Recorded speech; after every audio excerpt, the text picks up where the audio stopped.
বিষ্ণুনবী সাল্লাল্লাহু আলাইহি ওয়াসাল্লাম একবার আম্মা জান আয়েশা রাদিয়াল্লাহু তাআলা আনহা ঘরে ঢুকলেন। ফাওয়াজাদা কিসরাতা খুবজিন মুলকাতিন আলাল আরদ। আম্মা জান আয়েশার ঘরে ঢুকেই দেখলেন এক টুকরো রুটি মাটিতে পড়ে আছে। কোথায় পড়ে আছে? ফাগাদিবান নবী, নবী সাল্লাল্লাহু আলাইহি ওয়াসাল্লাম রেগে গেলেন। তিনি রাগান্বিত হলেন, প্রচন্ড রেগে গেলেন।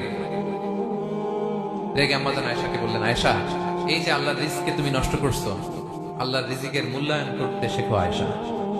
কোন ঘরে যদি আল্লাহর রিজিক আসে আর ওই রিজিককে যদি মূল্যায়ন করা না হয়, তাহলে সেই রিজিক আর এই ঘরে আসে না। কারণ এই রুটিটা খেয়েই তো তুমি বেঁচেছিলা, ঠিক না? আজকে আমরা যে রুটিটা, যে ভাতগুলো ফেলে দিয়ে ডাস্টবিনে, এতটুকু খাইলে আমার কাশ্মীরের ভাইরা বেঁচে যাবে, এতটুকু পাইলেই আমার ফিলিস্তিনের ভাইরা বেঁচে যায়, এতটুকু পেলেই ওই ডাস্টবিনে মারামারি করে তারা খাবার খোঁজে, ওরা বেঁচে যায়, ঠিক কিনা? এই জন্য বিষ্ণু ইসলাম রেগে গেলেন। বিষ্ণু সবসময় রাখতেন না, রেগে বললেন, আয়েশা, আল্লাহ নেয়ামতের কদর করো। তোমার ঘরে রিজিক আসলে ওটা যদি মর্যাদা না দাও, এই রিজিক তোমার ঘরে আর ঢুকবে